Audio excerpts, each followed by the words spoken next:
열심히 공부해서 좋은 주식에 좋은 투자를 하는 방법을 배우는 시간이죠. 주식연구소, 대한민국을 대표하는 주식 초보를 위한 최고의 선생님 염승환 이베스트 투자증권 리테일 사업부 이사 화상으로 연결하겠습니다.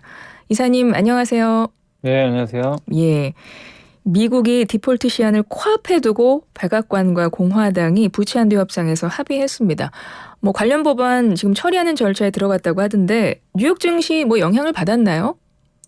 뉴욕 증시는 오히려 그 부채한도 협상이 이제 합의가 좀 됐는데도 오히려 이제 주가는 밀려버렸고요. 사실 이제 나스닥이 요즘에 강한 건 엔비디아 때문이고 이제 빅테크가 워낙 인공지능 효과로 강한 거고 사실 그거 빼면 오히려 좀 조정이 좀 계속 나오고 있다라고 좀 보시면 좋을 것 같고 일단 이제 그 부채한도 협상은 좀 타결을 했지만 그 마지막 좀 표결 절차가 좀 남았잖아요. 네, 그래서 방금 보니까 속보로 보니까 하원 운영위가 이제 통과됐기 때문에 8분 응선 넘었는데 아, 그래요. 이제 오늘 아마 저녁으로 좀 알고 있거든요. 전체 표결을 해요. 그래서 이제 이 하원을 통과를 해야 되는데 공화당이 어쨌든 이제 위원들이 좀 찬성을 해야 되는데 일부 좀 강경파에서 메카시 의장 사퇴까지 좀 거론을 하고 있다고 합니다. 아, 그래요. 그러니까 이제 이 강경파가 힘을 많이 쓴다면 통과가 안 될 수도 있죠. 근데 이제 될 거란 분위기들이 좀 우세하긴 하지만 일단 오늘 표결은 또 끝나봐야 되는 거니까 거기에 대한 불확실성은 아직은 좀 남아있고 그리고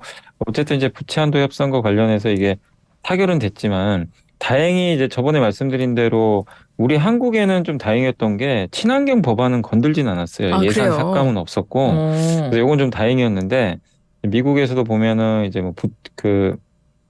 이 학자금 같은 거 있잖아요. 근데 대출한 지출은 거. 줄이기로 했잖아요. 예. 그래서 이제 그 외 쪽에서 이제 줄이기로 한 거죠. 근데 그러다 보니까 이것도 미국 소비가 좀 주는 거 아닌가. 복지 혜택이라든가. 그러다 보니까 약간 이제 미국 경제도 약간의 경기도나 우려가 약간 또 이제 가시화가 됐던 것 같아요. 그래서 이게 협상이 어쨌든 이제 된 건 좋은데 뭔가 희생은 해야 되거든요. 네. 그냥 되진 않다 보니까 그런 우려감들을 좀 선반영하고 있다. 사실 이게 그 부채한도 협상이 잘 안 됐을 때도 미국 증시가 빠지질 않았거든요. 네. 왜냐하면 이제 될 거라고 했기 때문에 기대를 맞아요. 했기 때문에 그러다 보니까 이게 만약에 이제 지금 타결은 됐는데도 오히려 시장은 그 다음을 좀 걱정하는 것 같아요. 이러다 침체로 가면 어떡할까? 시장은 부채한도 협상과 보다는 그 이후에 있을 이제 미국의 경기에 대해서 오히려 좀 더 걱정을 하는 그런 분위기로 좀 나아가고 있습니다. 그래서 뉴욕 증시 영향은 사실 거의 없었고 다만 이제 오늘 하원에서 이제 표결이 어떻게 될지 요게 일단 이제 마지막 좀 분수령이 될 것 같습니다. 그렇군요. 부채한도 협상과 관련해서는 지금 그런 영향이 있다. 증시에는 그렇게 큰 지금 영향이 있는 건 아니다. 이런 말씀이신 거죠, 네, 결국은. 네, 맞습니다. 그리고 앞으로 미국 경제가 어떻게 될 것이냐. 사람들은 여기에 더 주목한다는 말씀이신 건데 일단 보니까 6월에 미국의 중요 경제 지표들이 발표가 되더라고요. 보니까 먼저 2일에 5월 고용보고서 발표된다고 하고요. 그리고 네. 13일에 5월 소비자 물가 지수 CPI 발표될 예정이라고 하더라고요. 네. 그리고 바로 13일, 14일에 FOMC 회의가 예정돼 있는데 일단은 이제 그보다 이 FOMC 회의보다 앞서 나올 이 경제 지표들이 이 기준금리 결정에도 좀 영향을 주겠네요. 줄 가능성이 있고요. 이제 가장 중요한 게 사실 이제 내일이죠. 내일 ISM 제조업 지수랑 6월 2일이죠. 이제 이번 주 금요일 날 고용 보고서 두 개거든요. 이 두 개를 내일 이제 발표되는 것도 있어요? 네, 내일 그 ISM 제조업 지표인데 요걸 가지고 이제 제조업 경기 나타내는 건데 네. 사실 이게 굉장히 지금 안 좋아요. 미국도 제조업 경기는 그래요. 계속 지금 침체거든요. 지금 몇 달째 지금 너무 안 좋은 상황인데 관건은 그거죠. 안 좋은 건 이미 아는데 여기서 좀 회복이 될 거냐, 계속 안 좋은 상태로 가느냐. 다만 이제 이게 좀 개선된다면 증시엔 좀 호재가 될 것 같고요. 그리고 제일 중요한 게 역시 6월 2일 날 미국의 고용 보고서죠. 5월 달. 고용 보고서를 통해서는 뭐를 알 수 있는 거예요? 그러니까 이제 미국의 실업률하고요. 예. 지금 실업률이 3.4까지 떨어졌거든요. 실업률이 떨어진다는 건 뭐죠? 지금 거의 완전 고용 상태예요. 그러니까 그만큼 경기가 좋다는 얘기죠. 미국 경기가. 그래서 사실 이게 좀 미국 경기 해석이 되게 어려운 게 아니 제조업 경기 아까 말씀드린 대로 제조업 경기는 경기 침체거든요. 예. 제조업만 딱 보면 경기 침체예요. 서비스업 경기를 보면은 호황이에요. 아, 그래요? 근데 이제 고용 같은 거는 미국은 일자리 대부분이 서비스에서 많이 나오잖아요. 그러다 보니까 실업률은 또 낮아요. 실업률을 보면은 경기 침체가 아니라 호황 같고 3.4면은 거의 역대급으로도 낮은 수치거든요. 그래요. 이게 되게 좀 헷갈리는 거죠. 그러네요, 그 이유 중에 진짜. 하나가 그 미국이 지난 이제 코로나 때 돈을 너무 많이 풀었어요. 4번이나 현금을 이게 꽂아줬죠. 이 사람들한테. 그랬군요. 그걸 이제 저축을 많이 해놨다 보니까 미국 가계가 돈을 많이 갖고 있어요, 아직도. 그러다 보니까 이제 돈이 여유가 있으니까 굳이 뭐 일자리 구하려고 이제 적극적으로 나서지도 않고 좀 그런 게 있었던 것 같아요. 근데 이제 초과저축은 점점 줄고는 있어요. 근데 아직은 좀 남아있다 보니까 어쨌든 지금 미국 경제가 단단한 건데 그게 이제 고용 지표에 나온 거죠. 근데 어쨌든 고용이 아직은 단단한데 5월 달 지금 고용 보고서에서는 좀 예상이 한 19만 명 정도 더 증가할 걸로 좀 보고는 있는데 어쨌든 예상보다 안 좋게 나온다면 시장은 좀 약간 조금씩은 걱정을 하기 시작했죠. 아, 이제 고용도 꺾이나 보다. 그럼 증시가 약간 흔들릴 수는 있으니까 그러니까 예전에는 이런 얘기를 많이 해드렸던 것 같아요. 나쁜 뉴스가 오히려 좋은 뉴스다. 맞아요. 그런 말씀하신 적 있어요. 근데 지금은 이제 물가가 계속 꺾여가고 있기 때문에 그 경기가 더 중요하거든요. 지금 시장을 바라보는 그 관점은 미국 경기가 좋냐 나쁘냐 이거에 더 민감하게 반응을 해요. 그래서 실업률이 오히려 너무 아무튼 좀 잘 나오면 또 금리 인상 얘기는 나오겠지만 증시는 오히려 더 단단할 수도 있고요. 반대로 예상보다 고용이 좀 안 좋게 나온다. 그러면 오히려 이 부분이 좀 증시에는 좀 부담이 되지 않을까. 그래서 일단 금요일날 발표될 고용 보고서를 일단 보고 좀 판단을 내려야 될 것 같습니다. 그러면은 그 5월 소비자 물가 지수는 13일에 발표된다고 하던데, 근데 요것도 좀 예상은 해볼 수 있지 않을까요? 뭐 아마 4% 초반까지는 떨어질 것 같아요. 근데 이제 물가 영향은 점점 둔화되는 게 지금 국제유가도 계속 빠지고 있잖아요. 지금 오늘도 국제유가 70달러 밑으로 떨어졌더라고요. 그 얘기는 이제 미국의 물가가 크게 오르긴 어렵고 지난달엔 주택 지표까지 꺾여버렸어요. 그 안 꺾이던 주거비가 꺾였어요. 그동안 주거비 때문에 계속 인플레 현상이 있었다 했던 거 아니에요? 근데 이제 주거비도 지난달부터 꺾이기 시작했고 그리고 고용이 꺾이면 만약에 고용도 꺾인다면 그게 이제 임금 상승률에 영향을 주잖아요. 그러니까 이제 물가는 그래서 대부분의 의견은 물가는 꺾였다. 그러니까 물가 꺾이는 속도가 느려서 그렇지 꺾이는 것 자체는 뭐 다들 이제 인정을 하고 있기 때문에 뭐 이게 물가가 우리가 예상보다 훨씬 너무 높게 나오는 것만 아니라면 증시에 미친 영향은 그렇게 크진 않다. 그래서 저는 오히려 물가 지표도 중요하지만 계속 체크하셔야 될 게 이제는 경제 지표 중에 아까 제조업 지표나 그다음에 이런 고용 지표 같은 실물 지표들 있잖아요. 또 소비나 이런 것들을 더 여러분들이 좀 중요하게 보셔야 되지 않나 싶습니다. 네. 그럼 이것도 한번 전망을 해보죠. 이왕 지금 6월 13일 CPI까지 얘기를 했으니까 6월 13일, 14일에 FOMC 회의 예정도 있잖아요. 6월 기준금리 결정합니다. 어떻게 될까요?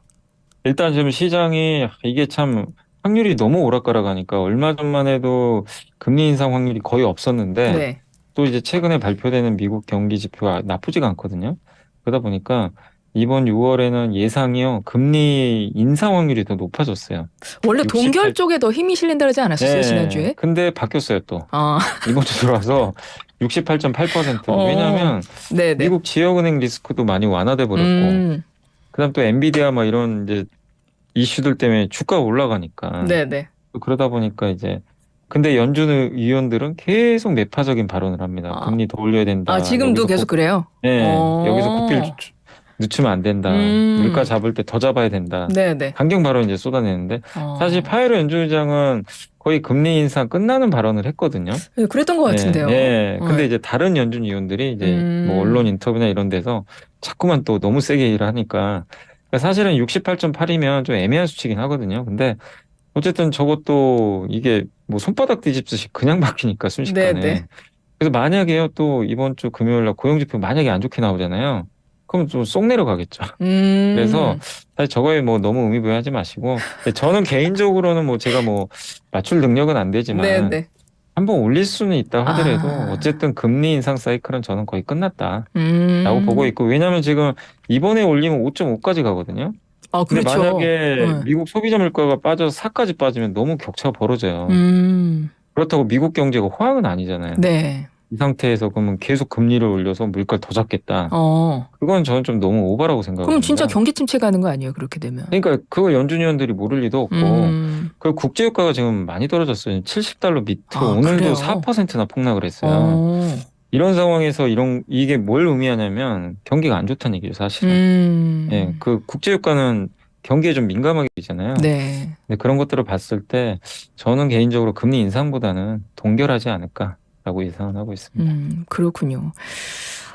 이사님은 동결에 조금 더 손을 들어주셨는데 뭐 지난주하고 지금 사람들이 올릴 것이다 동결할 것이다라고 그 확률치가 지금 지난 일주일 만에 확 달라졌기 때문에 6월 네. 13일이면 아직 많이 남았잖아요. 그 사이 네. 또 어떻게 변할지 모를 것 같고 네.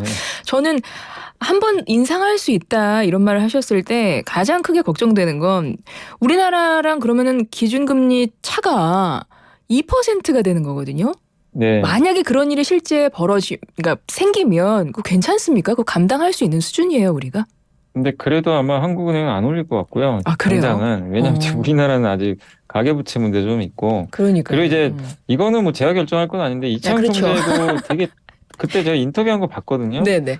근데 계속 질문한 게 그거였어요. 이제 그러니까 미국과 우리 한국의 금리 차익을 계속 질문을 하더라고요. 사람들이 계속 질문 제일 많이 하죠. 네, 근데 이거를 작년부터 계속 질문했던 거예요. 그러니까 이제 이창용 총재가 제발 이제 질문하지 말라고 하는 것처럼 얘기를 하시더라고요. 너무 그래요? 답답했던지 금리 차만 신경 쓰지 말라. 그치. 네, 그러니까 옛날처럼 금리 차대로 그러니까 우리 교과서에 그렇죠. 돈은 금리가 낮은 데서 높은 데로 간다. 그러면 걱정되는 게 그거잖아요. 금리 차가 벌어지면 환율도 올라갈 거고 돈 빼서 미국으로 간다는 얘기잖아요. 예. 그걸 걱정하는데 그 이창용 총재도 얘기했던 게 오히려 지금 주식하고 채권을 외국인이 굉장히 많이 사고 있어요. 그러니까 우리 걸 많이 지금 사들인다면서요. 예, 올해만 12조를 샀어요. 외국인들 주식만. 예. 채권도 많이 사고. 그럼 우리 교과서에 배운 걸로 하면 말이 안 되잖아요. 그러네요. 팔고 나가야 되는데 왜 사나요? 그렇죠. 그러니까 너무 거기에 매몰될 필요는 없다. 그리고 과거에도 4번 이런 사이클이 있었는데 다 주식을 샀어요, 외국인이 실제. 그래요? 그러니까 이게 안 맞는 거죠. 그러니까 우리가 너무 교과서로만 생각할 필요 없고 경제가 교과서처럼 흘러가면은 뭐 정말 교과서대로 하면 되죠. 그렇죠. 근데 그게 아니잖아요.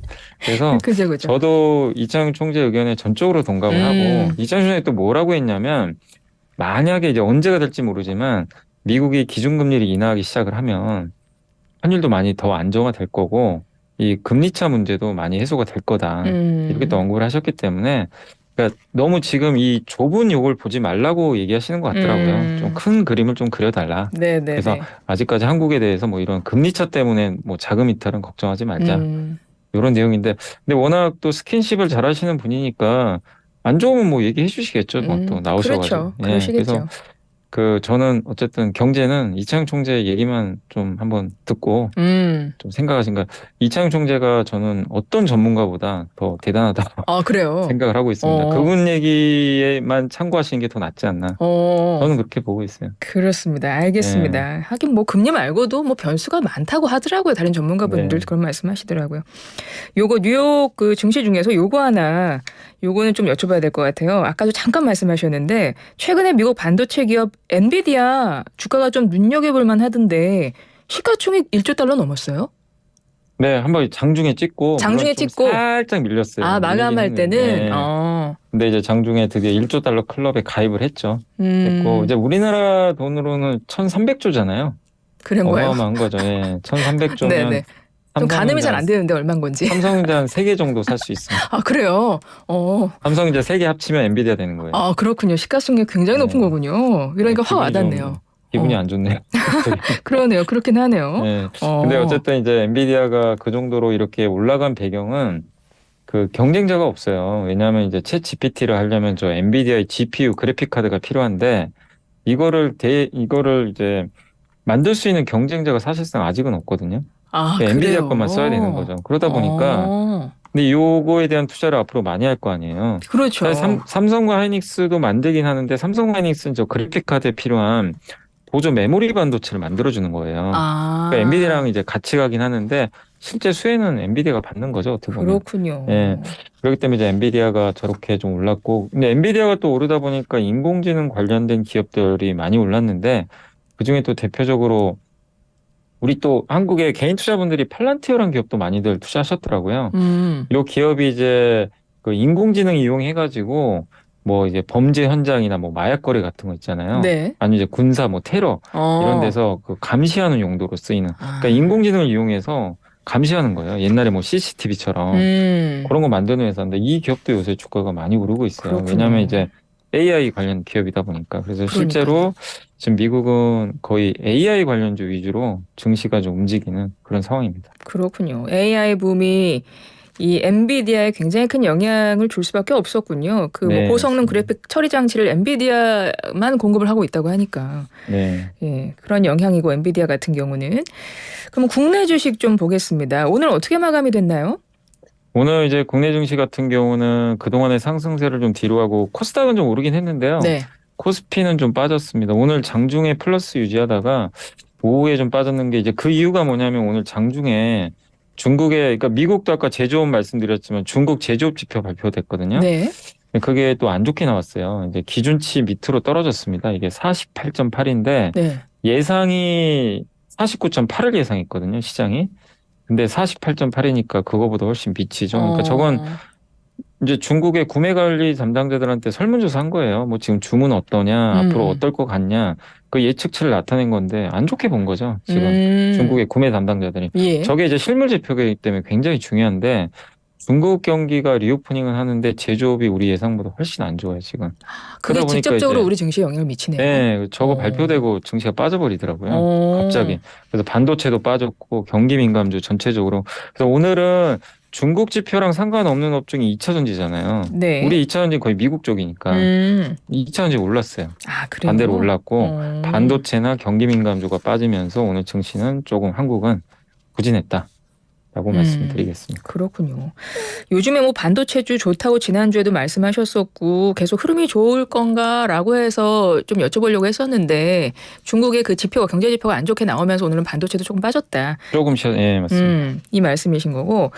그럼 끝으로 요즘에 반도체 말고 업종 일단은 반도체는 그래도 그 흐름은 좀 유지할 거 아니에요. 당분간은. 네. 근데 네네. 반도체 말고 또 어떤 업종들 관심 갖고 지켜보면 좋을까요? 한 30초 남았는데요. 한 말씀 요새 해주시죠. 좀 괜찮은 게 이제 AI가 사실 뭐 챗 GPT만 있는 게 아니라 자율주행에도 들어가잖아요. 네. 그래서 요즘 우리나라에서도 자율주행 관련된 기업들 괜찮거든요. 그래서 어제 같은 경우에 LG전자도 많이 올랐었어요. 이제 왜냐하면 이제 차량용 부품 만드는 회사들이니까. 그래서 거기 카메라 같은 거 만드는 회사들 있죠. 요새 자동차에 카메라 많이 달리죠. 그렇죠. 네, 이제 그런 쪽도 한번 자율주행에 필요한 거니까. 자율주행에 필요한 AI 관련. 우리나라는 하드웨어가 강하니까 그런 쪽 한번 보시는 것도 괜찮을 것 같습니다. 예, 알겠습니다. 이사님 오늘 말씀 여기까지 드릴게요. 고맙습니다. 네, 감사합니다. 지금까지 염승환 이베스트 투자증권 리테일 사업부 이사와 함께했습니다.